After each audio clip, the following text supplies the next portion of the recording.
Bonsoir, bienvenue au Creative, festival artistique et féministe basé à Genève. Ce soir, journée internationale pour l'élimination des violences faites aux femmes, on se retrouve pour une conversation entre Roxane Gay et Rokhaya Diallo, organisée en partenariat avec la Semaine des droits humains de l'Université de Genève. La conversation sera interprétée en français. Si vous voulez la suivre en anglais, rendez-vous sur YouTube. Et je passe la parole à Fanon. Merci Laïla, pardon. Je suis très heureuse d'être là ce soir au nom de la Semaine des droits humains qui est organisée par l'Université de Genève et ses partenaires.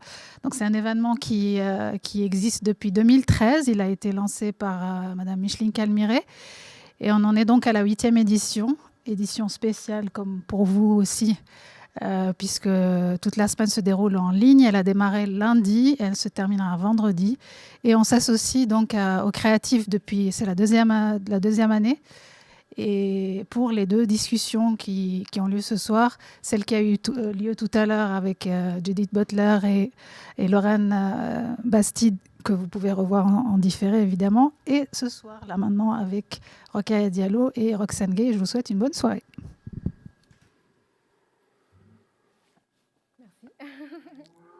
Bonsoir, good evening everyone. Bonjour à tous, merci de vous être connectés où que vous soyez. Merci aux créatives et la Semaine des droits humains de l'Université de Genève pour avoir rendu cet entretien transatlantique possible. Bonjour Roxane. Bonjour, comment allez-vous? Je vais bien. Avant de vous présenter, j'aimerais vous demander comment vous vous sentez, car nous traversons une période très spéciale. Et j'aimerais savoir comment vous vous portez, où que vous soyez. Je suis à New York maintenant. Et je suis bien. Certaines choses sont positives, d'autres ne le sont moins. C'est une période pleine de défis, particulièrement aux États-Unis, parce que nous n'avons pas de leader national pour le COVID-19. Donc, ça a changé les plans de beaucoup de gens pour les vacances de Thanksgiving, qui commencent demain. Sinon, tout le reste va bien. Je ne peux pas me plaindre. Donc, vous êtes professeur, vous êtes auteur de scénarios, écrivaine, vous êtes une féministe qui parle des femmes très difficiles. Est-ce que ça vous fait plaisir d'être une femme perturbatrice? Ce que j'apprécie, c'est que plus je vieillis, plus je me permets de faire que la liberté soit difficile et compliquée. J'ai toujours essayé de me conformer à ce qu'on attendait de moi avant, et j'étais facile à vivre, je n'étais pas difficile. Et je pense que ça ne dessert personne. Donc oui, je me sens très bien. Et lorsque vous dites que vous devenez difficile, est-ce que vous êtes difficile pour vous-même ou pour les autres? Je pense que lorsque je dis que je suis difficile, cela signifie que j'ai des avis et j'élève la voix pour moi-même et je fais un plaidoyer pour les gens qui en ont le plus besoin, d'après moi. Et certaines personnes trouvent que c'est difficile parce qu'ils aimeraient que je me taise et que je sois belle. Bon, vous êtes un être humain. Oui, tout à fait. C'est pas compliqué. Donc, nous avons regardé une vidéo de vous. Vous avez dit que la façon dont les féministes ont toujours été, disons, examinées, et parfois nous allons au-delà d'un constructif pour la dissection du féminisme. Est-ce que vous êtes consciente, vous avez l'habitude de ce genre d'observation, Je pense que toute personne qui fait un plaidoyer pour les droits de l'homme ou pour les féministes est toujours observée par tout le monde, sur ma façon de vivre, sur ce que je dis, ce que je pense. Je pense que c'est le cas. Est-ce que cela affecte votre travail, la façon dont vous le présentez dans l'espace public? Certainement. Cela me rend tout à fait conscient du fait que l'on me regarde et qu'on me juge. Parfois, j'essaie de me rendre un peu plus petite. Mais plus je vieillis, plus je me rends compte qu'on m'observe, mais je n'ai pas besoin pour autant de changer qui je suis à cause de ça. Vous parlez également de certaines féministes très connues sont transformées en saintes, sont mises sur un piédestal. Et lorsqu'elles font une erreur, entre guillemets, elles sont renversées de leur piédestal. Est-ce que vous pensez que c'est lié à l'époque que nous vivons ou bien ça a toujours été le cas? Je pense que ça a toujours été le cas. Plus vous êtes visible en tant que féministe, plus les gens veulent vous juger, plus les gens veulent vous mettre à un niveau de normes absolument impossible à atteindre. Et lorsque vous n'êtes pas à la hauteur, alors on vous critique et on vous dit vous n'auriez jamais dû être là. Même ceux qui vous ont amené. Vous êtes intéressé à l'intersectionnalité, vous rejetez le féminisme général qui a ignoré les besoins des femmes de couleur, des femmes de la classe travailleuse, des queers ou des transgenres, toujours en faveur des besoins des femmes blanches, des classes plus riches. Donc,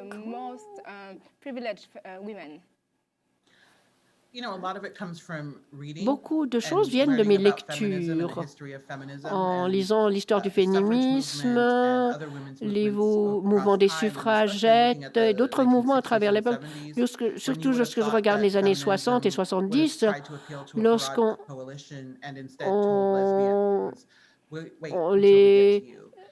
les lesbiennes ont voulu créer une coalition et en fait, on leur a dit « attendez qu'on vienne vous voir ».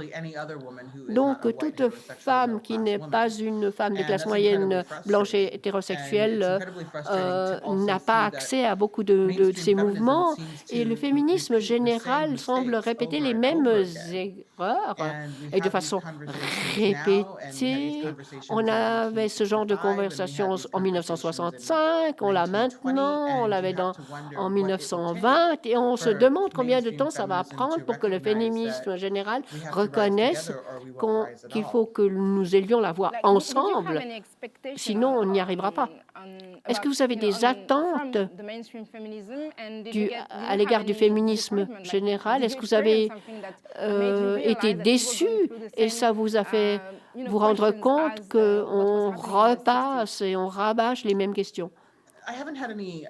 Je n'ai pas eu une expérience directe en la matière. Je me suis dit, voilà, les besoins de ma communauté sont ignorés, négligés. Mais beaucoup de choses que vous rencontrez dans les conversations avec les féministes ne sont plus aussi, disons, évidentes, mais enfin, elles sont quand même toujours là. Beaucoup de gens ne savent pas exactement ce que c'est que l'intersectionnalité et ne considèrent pas qu'il faut reconnaître.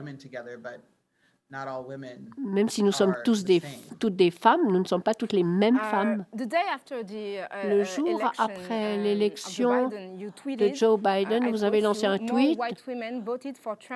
Il y a plus de femmes blanches qui ont voté pour Trump.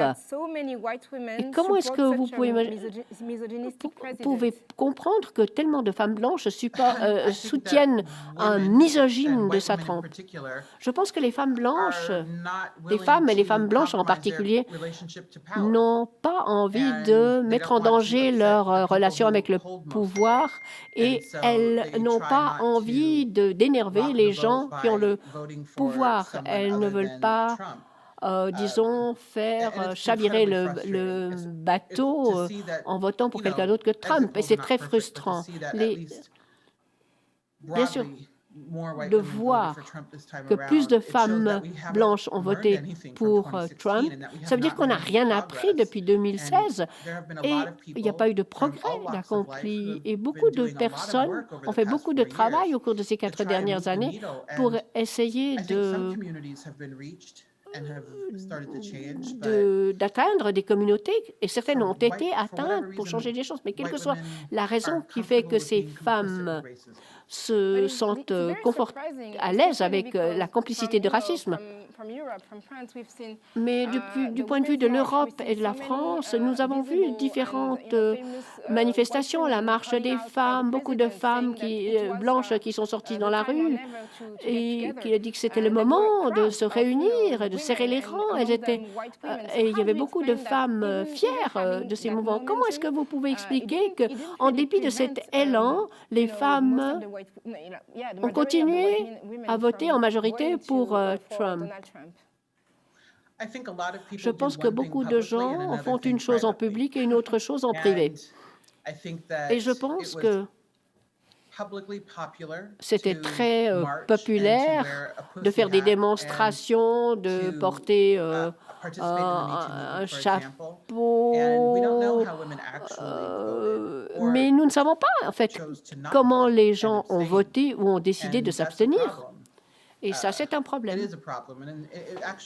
Et en fait, toutes ces manifestations et ces discours sont beaucoup moins authentiques. Si on va aller parler avec vos amis après ces événements pour savoir comment ils vont voter ou comment ils ont voté, et puis plaidoyer pour des candidats racistes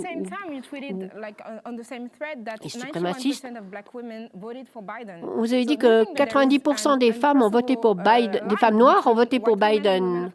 Est-ce qu'il y a une grosse différence entre les femmes blanches et les femmes de couleur, puisque les priorités sont fixées différemment dans la politique américaine? C'est une question importante. Je ne suis pas prête à renoncer à dire qu'on ne peut pas franchir cette ligne, parce que ce serait tellement déprimant. Mais je pense qu'on a un énorme problème, et je pense que c'est un problème que les femmes blanches doivent résoudre de leur côté. Les femmes de couleur ne peuvent rien faire pour que les femmes blanches voient notre humanité. Elles sont obligées d'avoir cette conversation délicate pour savoir pour qui elles vont voter, quels sont les compromis dans lesquels elles vont s'engager et jusqu'à quel point pour avoir du pouvoir ou bien pour faire partie de ce pouvoir. Les femmes noires ont montré tout le temps que la politique ne va pas dans le bon sens. Nous sommes la seule tranche démographique. Je veux revenir en arrière. Je pense que les femmes noires ont décidé de faire les choses correctes. Et il y avait des femmes latino et asiatiques. Beaucoup de femmes noires ont décidé que ça suffisait maintenant. Et j'espère que les femmes blanches et les femmes de couleur qui ont voté pour Trump vont peut-être enfin comprendre pourquoi qu'elles ont voté contre leurs propres intérêts. J'ai lu aussi que vous avez publié un article dans le New York Times au mois de juin, après la mort de George Floyd, et votre article s'appelle « Comment nous sauver nous-mêmes ?» et vous avez écrit que chaque fois il y a un de ces incidents aussi horribles, je me demande quand les choses seront vraiment différentes. Et peut-être que je vois un espoir de changement dans la façon dont nous abordons le racisme systémique. Et comment est-ce que vous pensez que les choses vont changer? Quels sont vos espoirs? Je ne pense pas que j'étais optimiste en juin. Je pense que j'étais en colère et je le reste. J'essayais de porter mon regard vers l'avant et de croire que le changement était possible, parce que si on est désespéré, on va abandonner les personnes vulnérables. Je pense que la plupart des gens vont aller bien, mais les gens qui sont la cible de cette administration actuellement ne vont pas se porter bien. On ne peut pas les abandonner et on ne peut pas détourner le regard. Maintenant que Joe Biden est élu, c'est quelque chose d'encourageant. Nous allons c'est un pas dans la bonne direction. Il est plutôt centriste, mais nous sommes dans une situation où il faut s'éloigner du centre et aller plutôt vers la gauche. Et ça sera plus facile sous un Joe Biden que sous un Donald Trump. Donc, je suis prête à travailler et je suis pleine d'énergie.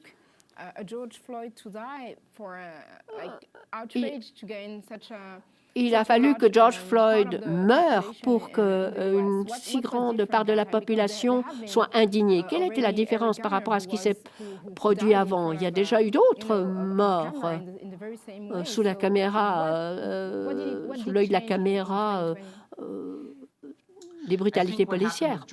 Que s'est-il passé avec George Floyd? Je pense que la vidéo a duré 8 minutes et 42 secondes.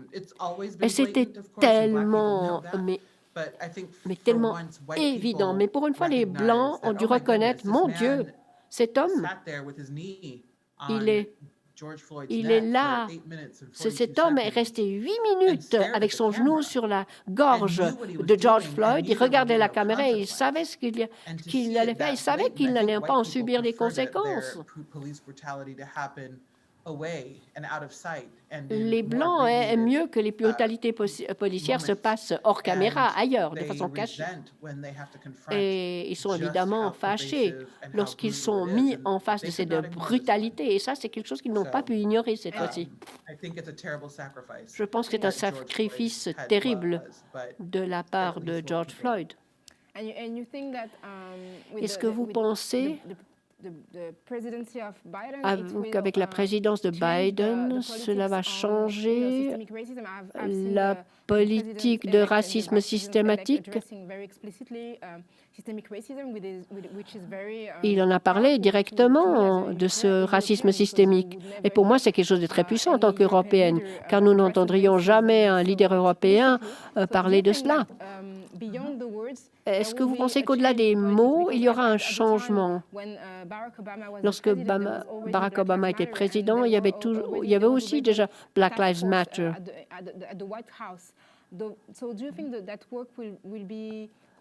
Est-ce que vous pensez que ce travail va continuer? Et de quelle façon est-il possible de changer un système qui est tellement profondément enraciné dans notre histoire? Ça, c'est une question énorme, importante. Je ne sais pas, mais je pense que le changement est néanmoins possible. Et Biden sait quelles sont les bonnes choses à dire, mais je ne sais pas jusqu'où il ira.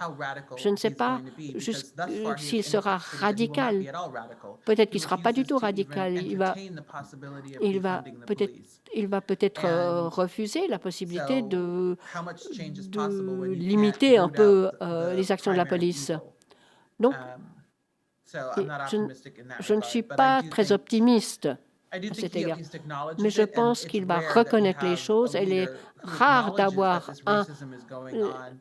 un leader qui reconnaît qu'il y a du racisme et qu'il faut absolument changer les choses. Je pense que c'est un pas dans la bonne direction et j'espère que les progressistes continueront à lui demander des comptes et le pousseront vers la gauche. En même temps, Trump a gagné plus de voix qu'à sa première élection en 2016. Donc, que dites-vous à ces gens qui ont tous voté en sa faveur, en dépit de tout ce qui s'est passé au cours de ces 4 ans? Est-ce que vous pensez que la population va être prête à changer?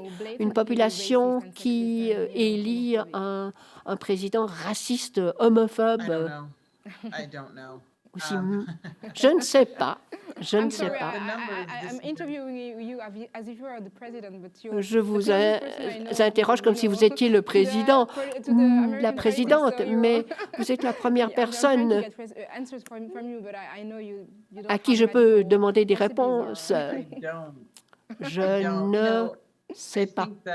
Je pense que lorsqu'on voit combien de personnes ont voté pour Trump cette année, c'est tellement décourageant. Ma femme était inconsolable. Elle ne pouvait pas croire que 67 millions de personnes, c'était au moment où on comptait les voix, avaient voté pour lui. Elle pensait honnêtement qu'il y aurait peut-être 5 millions comme ça. Et moi, je n'étais pas du tout surprise. Je pense que Trump a fait, c'est qu'il a ouvert une porte qui permettait aux racistes d'entrer sans avoir honte.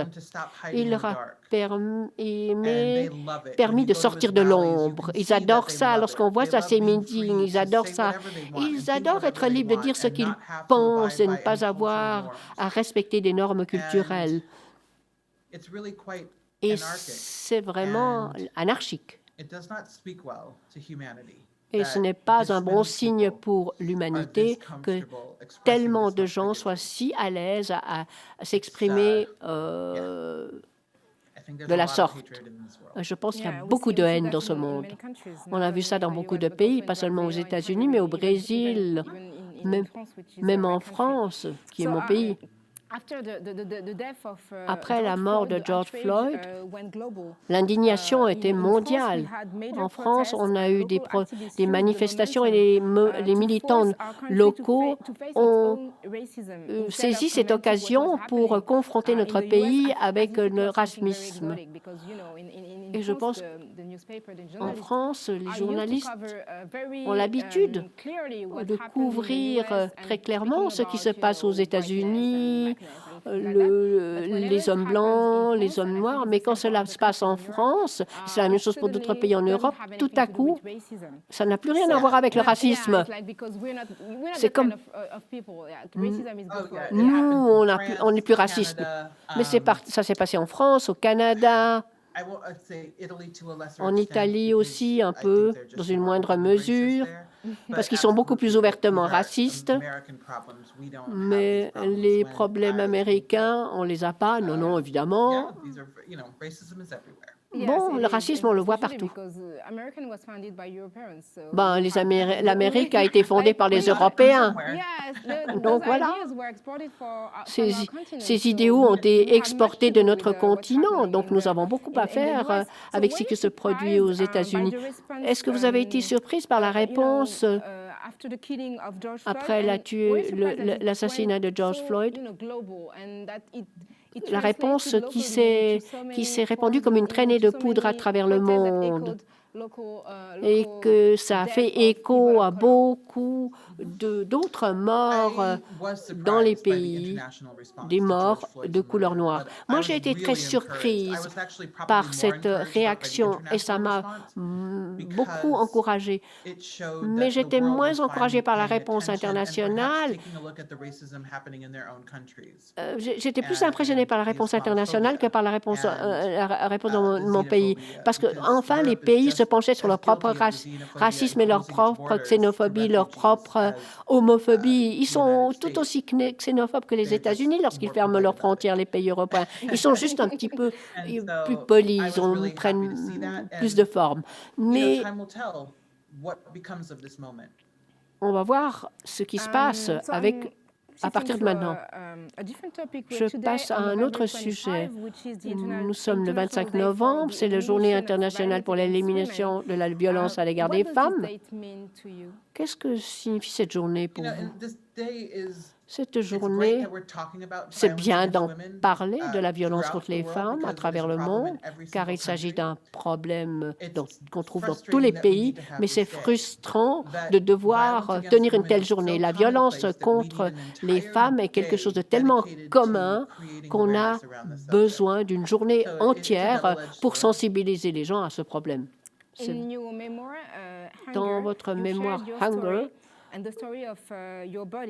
vous partagez l'histoire de votre corps. Vous dites dans une interview que vous avez transformé votre corps en une forteresse et vous avez dit, vous avez parlé de cette forteresse que vous avez construite après un moment très violent de votre vie. Est-ce que vous êtes d'accord de nous parler de cette relation négative que vous avez avec votre corps? Et comment cela s'insère dans la journée d'aujourd'hui? Lorsque j'avais 12 ans, j'ai subi un viol collectif par un groupe de jeunes hommes. J'étais une fille très naïve de 12 ans. C'était il y a 43 ans. Donc maintenant, la signification des 12 ans est différente, mais on est quand même toujours un enfant à 12 ans. Et j'ai été traumatisée et je n'en ai parlé à personne. Et mon mécanisme de défense était la nourriture. Et je me dis, si je me fais plus grande, je pourrais mieux me protéger et cette chose ne se reproduira plus. Et c'est ce qu'on attend d'un enfant pour répondre à quelque chose d'aussi terrible. Mais ça me semblait être la seule chose, le seul choix que j'avais. Pendant de longues années, c'était le seul choix que je faisais. Ça ne m'a pas protégée du tout. Mais je pense que quand quelque chose vous blesse à ce point, vous êtes prêt à faire n'importe quoi pour ne pas repasser par une telle expérience. Et c'était ça l'histoire de mon corps pendant de nombreuses années. Et comment cette relation à votre corps a affecté vos relations à votre esprit et aux autres? Plus votre corps grossit, plus le reste du monde devient petit. Et si vous n'avez pas encore trouvé une façon de croire au côté positif de votre corps, et vous pouvez ainsi ressentir beaucoup de honte et de haine à l'égard de vous-même. Et très souvent, j'ai eu honte de mon corps et j'ai lutté contre mon corps. Mais ça a été un très long voyage et une thérapie pour développer une relation saine avec mon corps. Et pour arrêter de penser que ma valeur est liée à ma taille. Et vous avez dit, concernant la relation que vous avez avec d'autres personnes, vous avez dit que parce que vous êtes une femme grosse, les gens supposent des choses à votre égard, donc ont des préjugés. Quels sont le type de préjugés? Comment est-ce que vous pouvez expliquer que les gens se donnent le droit, s'arrogent le droit de penser des choses de vous alors qu'ils ne vous connaissent pas? Lorsque les gens voient un corps gros, ils se demandent pourquoi la personne est grosse. Ils pensent que les personnes ne font pas d'exercice, ne prend pas soin d'elle-même et qu'elle mange toute la journée. Oui, puis même si c'était le cas, et alors? Est-ce que vous allez juger quelqu'un pour le fait qu'il fume cigarette sur cigarette? Tout le monde a un vice. Il faut juste arriver à un moment, un endroit où on ne juge pas ce qu'on fait avec notre corps. Mais c'est très difficile d'arriver à ce type d'acceptation. Et c'est difficile de résister au jugement des autres. Ils vous pensent, lorsqu'ils disent que vous n'êtes pas baisable ou que vous n'êtes pas aimable, etc. Voilà. Donc, parce que je pense qu'il y a beaucoup de craintes aussi par rapport à leur propre grosseur. Et il est important, il faut que les personnes grosses rejettent ce genre de préjugés. Comment le faites-vous? Il faut vivre sans honte et sans s'excuser, et puis ne se pas laisser être l'objet de plaisanteries.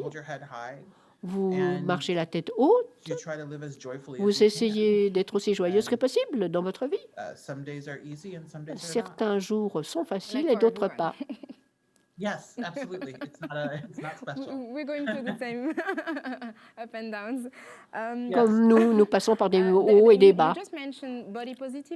Vous avez parlé de la positivité du corps. Il semblerait qu'il y a une tendance qui s'est dégagée il y a quelques années, qui a émergé il y a quelques années, pardon. Et vous pensez que c'est bien, même si c'est quelque chose qui fait une certaine promotion d'un type de corps au détriment d'un autre type de corps, mais c'est aussi quelque chose qui est très centré sur certains types de corps et ce n'est pas ouvert à la grande diversité du corps humain. Comment est-ce que vous sentez par rapport à cette tendance cette positivité du corps? Je pense que c'est quelque chose de bien. Tout ce qui encourage les gens à se sentir à l'aise, forts et sains dans leur corps, c'est quelque chose qui est très bien. Le mouvement populaire de positivité du corps a réuni des gens qui ont toutes les raisons d'être positifs à l'égard de leur corps. Ils ont une taille moyenne, une taille normale, on va dire. Ils sont en bonne forme physique. Si vous êtes un supermodèle, un mannequin, vous devez être positif de votre corps. Et il faut trouver aussi que la grosseur peut être positive. Mais j'ai toujours essayé.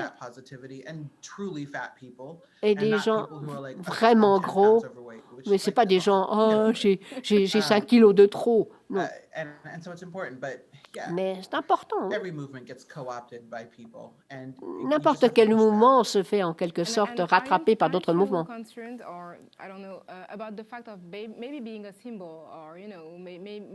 Peut-être, est-ce que vous êtes consciente que peut-être vous êtes en quelque sorte la voix d'un genre de groupe de gens que vous ne connaissez pas? Je ne pense pas que je suis la voix des gens gros.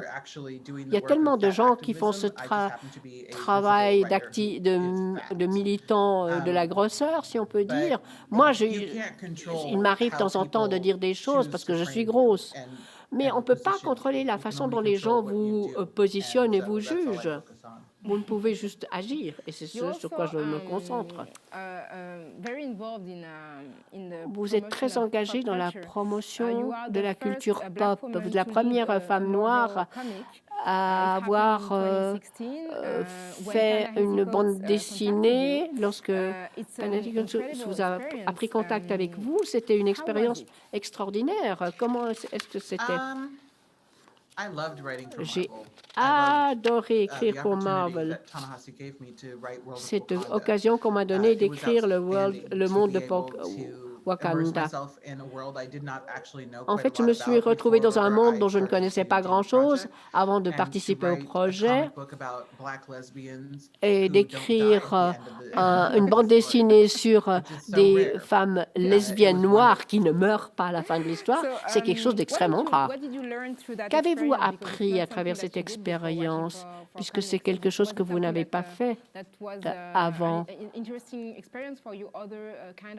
Est-ce que ça a eu un impact sur vos autres écrits? Oui, tout à fait. Les storytellings, raconter une histoire, c'est une narration, que ce soit un roman, un essai, ou bien un scénario de film, ou une nouvelle. Il faut faire les choses plus visuellement, là, pour les bandes dessinées. Et je pense que c'est là vraiment que je suis devenue écrivaine.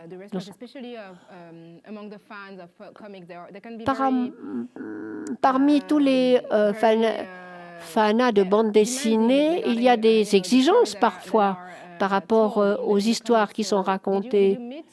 Est-ce que vous avez rencontré certains de ces aficionados des bandes dessinées? Est-ce que vous avez discuté? Oui, j'ai été à Comic-Con en 2017 et j'ai adoré.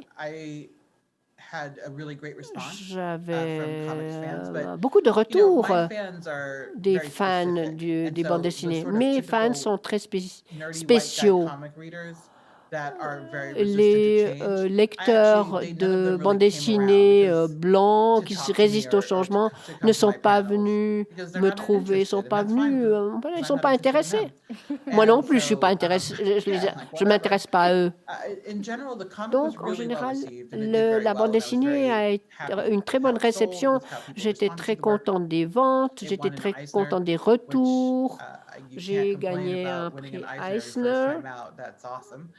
C'est assez extraordinaire de gagner un Eisner la première fois. Et je suis très contente. Est-ce que vous pensez que la culture pop est un outil pour essayer d'amener les gens à changer leur perception des minorités? Je ne pense pas que la culture pop est superficielle, comme vous venez de le dire. Mais ça peut être un des nombreux outils pour changer la perception du public sur des tas de questions, que ce soit la sexualité de genre ou d'autres formes de différence. Mais il faut que ce soit bien fait. Et toute la culture pop sur les différences n'est pas toujours bonne. Dans votre livre 13 jours, on a fait un scénario d'après ce film. Et quand est-ce qu'on verra le film? Est-ce que vous avez travaillé au scénario? Oui, j'ai écrit le scénario, je l'ai coécrit avec Gina Pricewood. Et c'était une expérience extraordinaire. C'était mon premier véritable scénario de film. Nous avons vendu le projet qui était formidable. Et ensuite, Fox a été racheté par Disney. Ils voulaient qu'on change l'histoire. Donc, quelque chose que ce n'était pas. Donc, nous avons décidé de ne pas avancer avec le tournage du film. Maintenant, nous devons essayer de voir ce qu'on va faire de ce projet à partir de maintenant. J'espère qu'on le verra bientôt. Mais moi aussi. Vous avez également écrit longuement.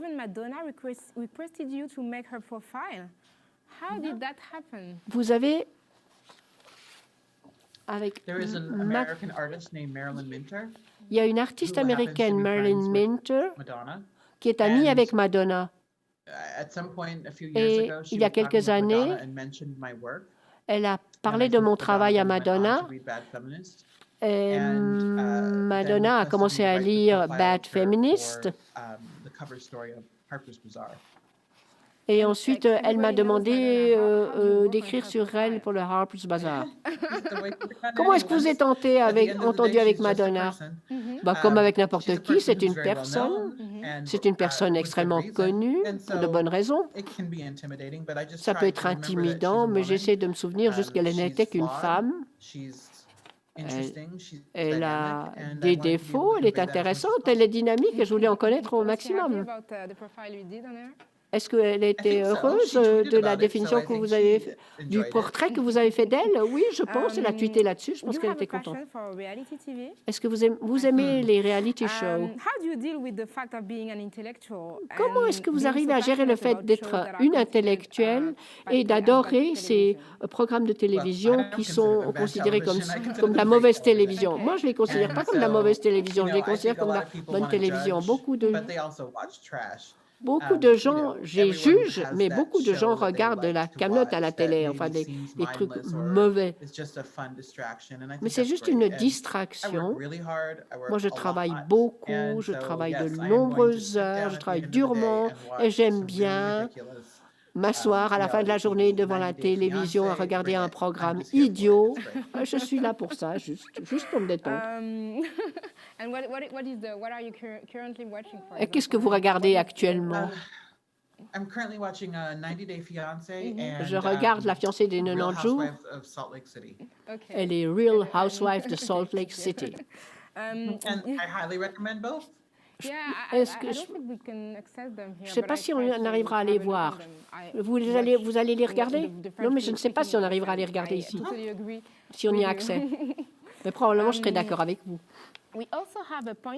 Nous avons également un point en commun. Nous avons les deux des parents qui viennent de pays qui étaient des colonies françaises. Ma famille vient du Sénégal et vos parents viennent de Haïti. Lorsque j'ai lu votre biographie, vous avez été très exposé à la culture haïtienne et à l'histoire haïtienne. Est-ce que vous vous sentez lié à ces victimes de des anciennes colonies françaises? Oui, j'ai toujours été élevé, éduqué. Mon père travaille toujours là-bas, donc j'ai été éduqué à cette histoire du colonialisme. Le colonialisme, c'est beaucoup de choses. Et cela unit beaucoup de gens à travers le monde, que ce soit du Sénégal, Haïti, Algérie, quelles que soient les autres colonies, ou d'autres anciennes colonies.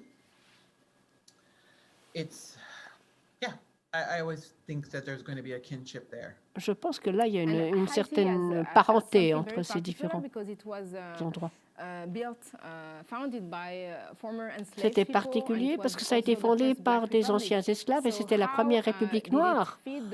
Comment est-ce que ça a une influence sur la façon dont vos parents vous ont élevé? Parce que beaucoup de Haïtiens sont très fiers de cette histoire. Ils ont payé un prix très élevé pour leur indépendance à l'égard de la France. Ça leur a coûté aussi beaucoup.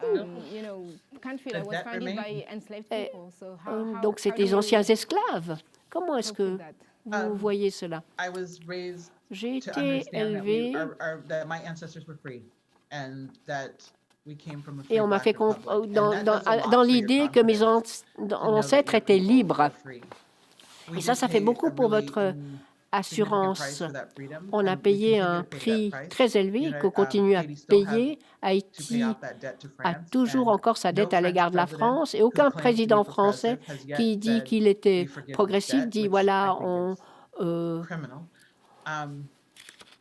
abolit cette dette et je pense que c'est criminel. C'est vraiment c'est absolument terrible de voir le prix que l'on doit payer pour la liberté, mais ça vaut le coup.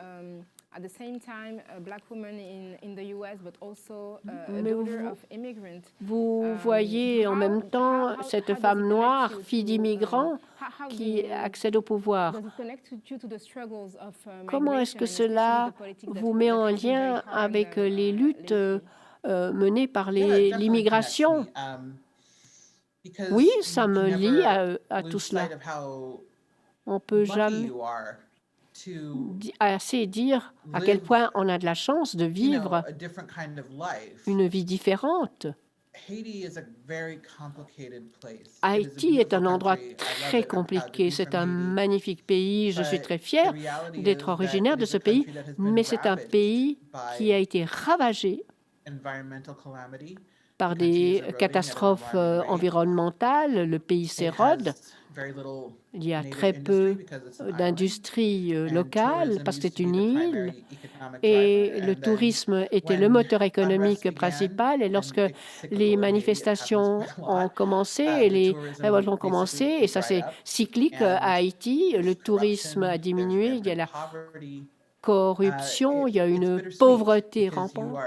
C'est doux amer. On vient de ce genre d'endroit et il faut se faire du souci pour savoir que deviendront vos proches, comment le pays va-t-il survivre, que ce soit un ouragan, un tremblement de terre ou un président qui dirige sans le Parlement, comme c'est le cas actuellement. Donc c'est quelque chose qui vous met des défis. J'aimerais revenir au féminisme. J'ai trouvé très intéressant que vous disiez que vous n'êtes pas en position de dicter aux autres femmes d'autres pays quelles doivent être les qualités féminines. Et ça montre ce par quoi nous passons en France. Le hijab, donc le foulard, a fait l'objet de débats pendant 3 décennies en France. Il est interdit à l'école et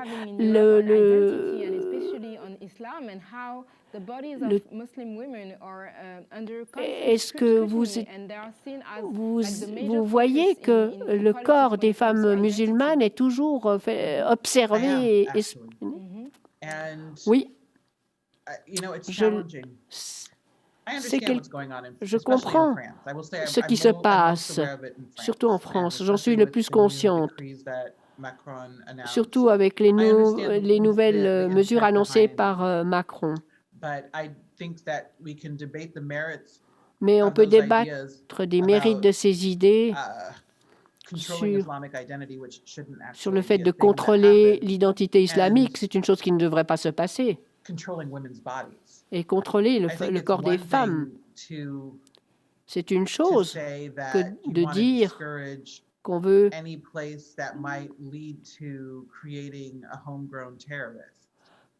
qu'on veut essayer de dissuader au maximum les espaces ou diminuer les espaces qui pourraient créer des terroristes locaux indigènes. Mais en même temps, de dicter aux femmes ce qu'elles doivent porter, ce n'est pas le même débat. Et quant à savoir si c'est féministe ou antiféministe, je pense que les femmes musulmanes sont tout à fait capables de plaidoyer en faveur d'elles-mêmes. Et je pense qu'il faut juste voir et écouter ce dont elles ont besoin au lieu de leur imposer des choses. C'est très frustrant. Beaucoup de gens vont pointer du doigt ce qui se passe avec Charlie Hebdo, ou bien ce pauvre professeur qui a été égorgé, ou bien les attaques au couteau récentes.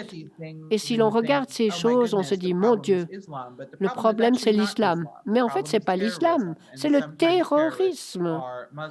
Et parfois, les terroristes sont musulmans. Et il semblerait que le gouvernement n'arrive pas à comprendre cette différence. Il y a toutes sortes de terroristes. Certains sont français. Et puis, on peut être français et musulman. Il n'y a rien de nouveau dans ces discussions. Il n'y a pas de reconnaissance de ces milliers ou voire millions de musulmans français qui s'occupent de leurs affaires et qui vont au culte, qui vont à la mosquée s'ils veulent, qui suivent les personnes qu'ils veulent, et on leur dit qu'ils n'ont pas le droit simplement à cause de ce qu'ils sont. Je ne sais pas s'il y a d'autres communautés qui est tellement, en quelque sorte, isolée pour être discriminée. Surtout si vous avez des féministes blancs qui font la leçon à des féministes musulmanes sur la façon dont elles doivent s'habiller ou se comporter. Et il y a aussi des musulmans qui sont morts dans les attaques faites par des terroristes musulmans. Donc, il n'y a pas d'un côté les musulmans et de l'autre côté les victimes du terrorisme. On peut être musulman et victime du terrorisme. Et c'est quelque chose qui a attiré mon attention, car toutes les discussions sont concentrées sur les femmes. Et lorsqu'on a la même croyance qu'un homme, on ne vous interrogera pas de la même façon. À la fin de la journée, si tous les terroristes sont des hommes, ce seront les femmes qui seront interrogées et forcées à enlever leur hijab ou bien forcées à sortir sans leur hijab. J'entendrai avec intérêt ce que vous avez à dire, et surtout que moi, je suis une musulmane qui ne porte pas de hijab. Mais laissons au moins les femmes avoir le choix. J'aimerais également parler de la pandémie et de la COVID-19. En Europe comme aux États-Unis, ça a touché surtout les communautés de couleur. Et vous avez décidé d'apporter votre soutien aux personnes dans le besoin. Et vous avez dit que vous offrez $100 à toute personne dans le besoin. Pourquoi avez-vous décidé cela? Et quel était le résultat de cette offre? Ici aux États-Unis, le gouvernement a complètement abandonné le peuple américain.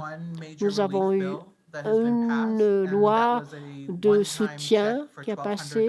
C'était un chèque unique de $1 200 pour des personnes qui gagnaient un salaire assez bas. Donc, beaucoup de gens ont faim, sont malades. Et comment est-ce qu'on gère cela? Lorsque le gouvernement fédéral refuse de faire quoi que ce soit. Et beaucoup de gens ont décidé de s'aider dans la mesure de leurs moyens. Au début de la pandémie, lorsque j'ai vu qu'il n'y avait pas d'aide, je me suis dit, qu'est-ce que je peux faire? Moi, j'ai perdu tous mes revenus puisque j'organise des manifestations. Donc, je me suis dit, bon, OK, j'ai des économies et je suis bien mariée. Voilà. Moi, bien sûr, je me faisais du souci pour l'argent.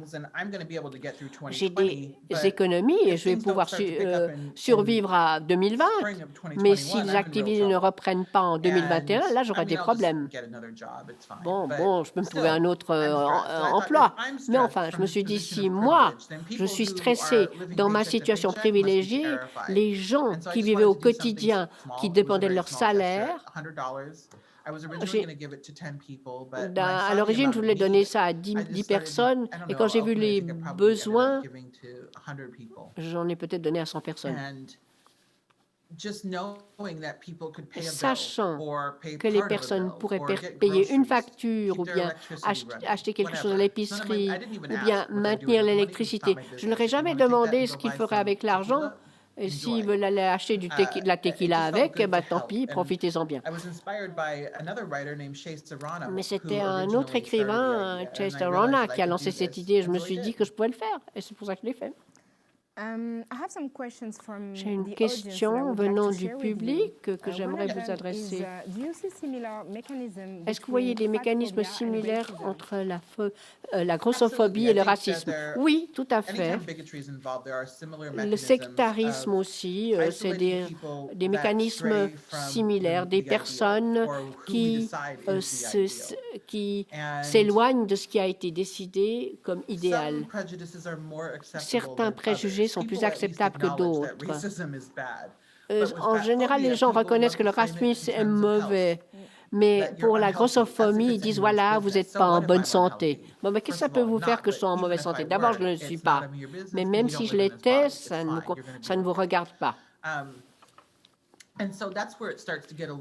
Et c'est là où ça diffère un peu. Les mécanismes sont les mêmes, mais les raisons qui font que ces mécanismes s'enclenchent sont différentes. Il y a des préjugés qui sont plus acceptables que d'autres. Je pense qu'il y a toutes sortes de préjudices acceptables dans le monde. Sur le handicap, par exemple, les gens sont très discriminatoire avec les handicapés. L'homophobie est toujours à de beaux jours devant elle, la transphobie aussi. Donc, voilà, oui, il y a des similarités, mais il y a des nuances aussi. Une autre question sur les médias sociaux. Quelle est l'influence des médias sociaux dans les luttes féministes? Les médias sociaux peuvent être une très bonne plateforme de diffusion du message et pour susciter l'enthousiasme et pousser les gens à l'action. Je pense qu'il y a beaucoup de choses que les médias font très bien. Et il y a aussi une plateforme de témoignages. Tellement de femmes ont utilisé le hashtag MeToo. Et les personnes peuvent ainsi parler de la violence sexuelle et créer une sensibilisation plus large pour que les gens se rendent compte de l'ampleur du problème. Certains d'autres mouvements hashtag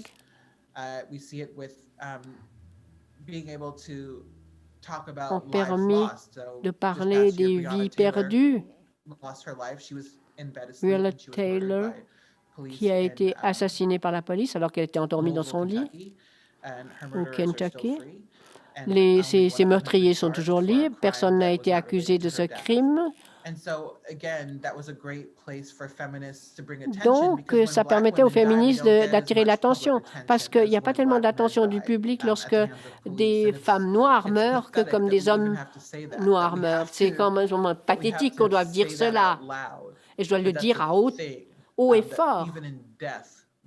Même dans la mort, on n'arrive pas à l'égalité. Mais c'est là où nous en sommes. Vous êtes très active sur Twitter et on sait que les femmes sont des proies faciles sur les médias sociaux. Une étude menée par Amnesty International sur les abus des femmes politiques sur Twitter, que les femmes noires étaient à 48% de plus susceptibles d'être victimes d'insultes. Et c'est quelque chose que j'ai toujours vécu. Est-ce que vous avez l'impression que vous êtes très exposé aux insultes et aux attaques en ligne? Et comment est-ce que vous gérez cela? Oui, je pense que toutes les femmes de couleur, mais surtout les femmes noires, sont très vulnérables par rapport à ces attaques en ligne. Et ça, c'est coûteux. J'avais une période où je gérais ça mieux. Mais vraiment, au bout d'un moment, c'est usant. Et cette cruauté qui vous coupe le souffle. Et quelque chose de nouveau se passe. Je dis, oh, encore un truc de plus. Donc, j'essaye de passer moins de temps sur les médias sociaux, ce qui aide. J'essaie de... Avant, j'étais beaucoup plus sur les... Je me moquais d'eux parce que c'est des idiots, mais rien de bien n'en sort. Même ça, ça ne fonctionne plus. Donc, j'essaie juste d'ignorer. Et j'évite des tas de conversations. Je ne pense pas à mes tweets. Voilà, et je les j'efface. Qu'est-ce qui vous plaît dans le fait d'être actif dans les médias sociaux? J'ai commencé lorsque je vivais dans une zone rurale et puis que j'avais envie de me relier à la communauté. Donc, c'était les cocktails en pyjama. Je pouvais parler à mes lecteurs, à des personnes intéressantes et me sentir, voilà, on s'engage tous dans cette activité sociale, mais je n'ai pas besoin de quitter le confort de ma maison.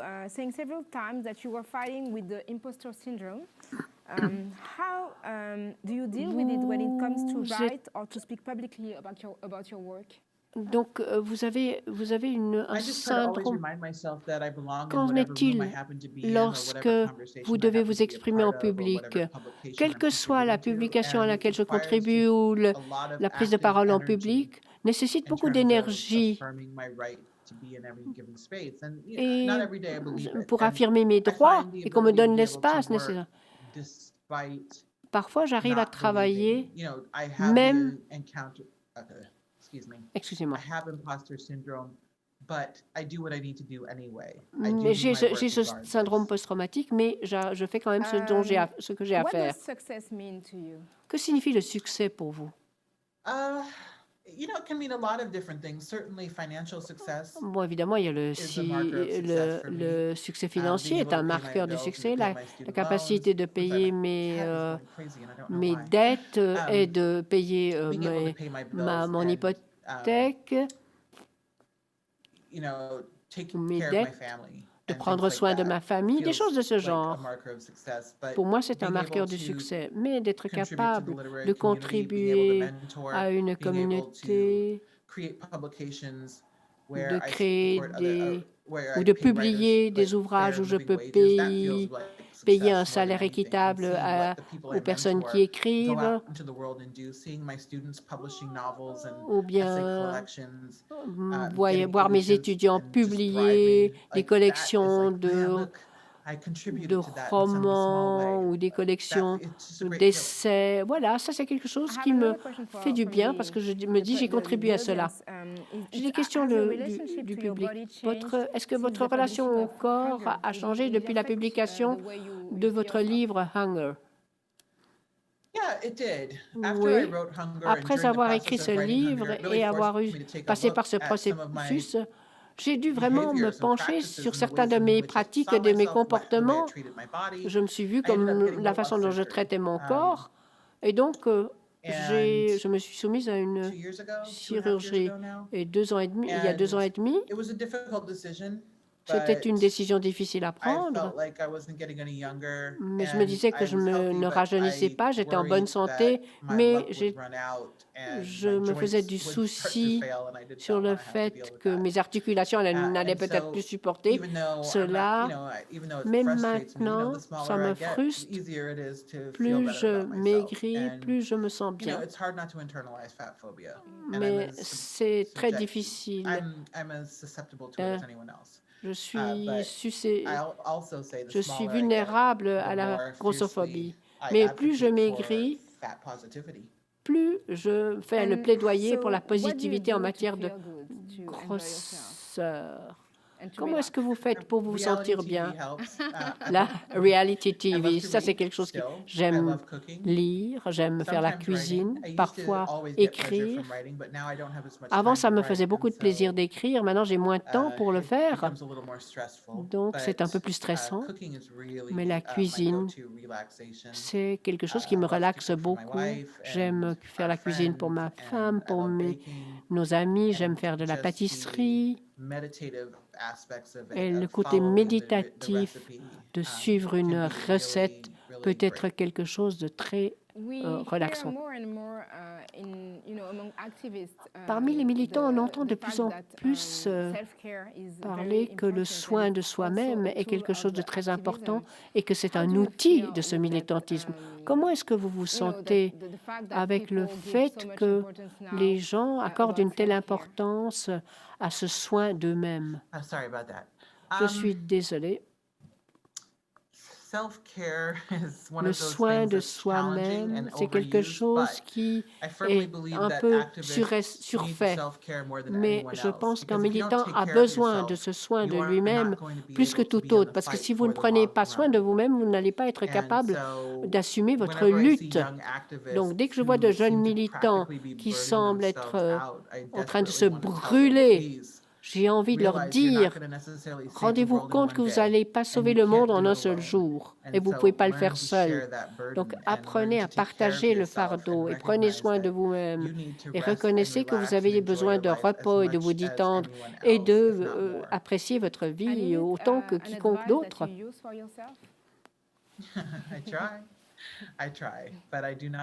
Est-ce que vous appliquez cela dans votre vie? Oui, j'essaye, mais je ne suis pas toujours. Nous arrivons à la fin de notre heure. Est-ce que vous pourriez nous parler de vos rituels de soins de vous-même et pour nous dire ce que vous faites, particulièrement à la période que nous vivons? Je n'ai pas de rituel, mais j'en suis en train d'en développer. L'un des éléments clés, je me déconnecte d'Internet. Je ne passe pas en revue toutes ces terribles nouvelles. Je ne suis pas Donald Trump, je ne l'ai jamais suivi, donc je suis loin de toutes les absurdités qu'il profère. Et j'essaie d'avoir du temps pour avoir une vie personnelle. J'aime passer du temps avec ma partenaire. Nous avons des rendez-vous, même si c'est à l'intérieur de la maison. Regarder une pièce de théâtre, ma relation avec des amis, la famille. Et ça, c'est un élément de soin de moi-même. Mais il y a aussi quelque chose de terrible.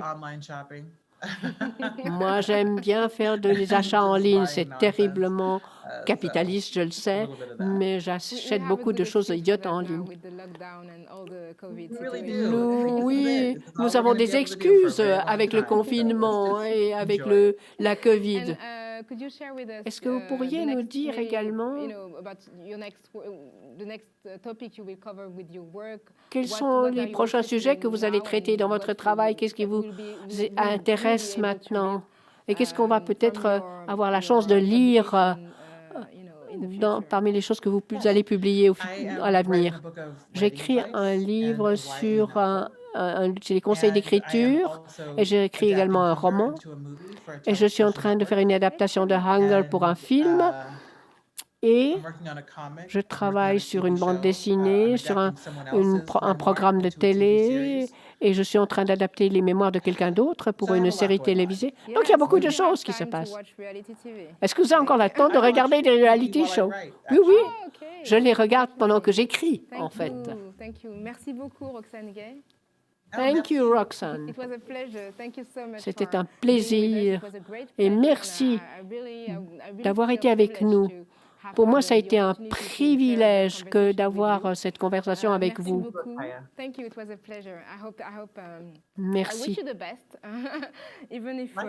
Je vous souhaite le meilleur et j'attends avec impatience de lire et de voir ce que vous allez créer au cours de ces prochaines années. Merci du temps que vous nous avez consacré.